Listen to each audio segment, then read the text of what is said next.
Hi, this is Realme GT2 and I'll show you how to adjust ringtone volume on this device.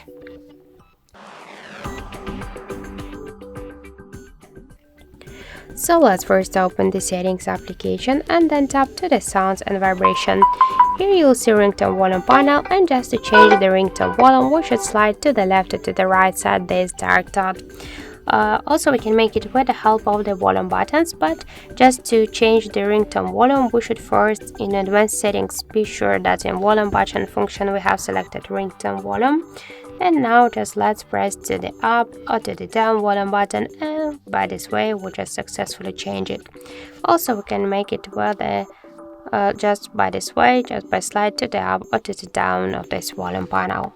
So thank you for watching, and if you find this video helpful, don't forget to leave a like, comment and to subscribe our channel.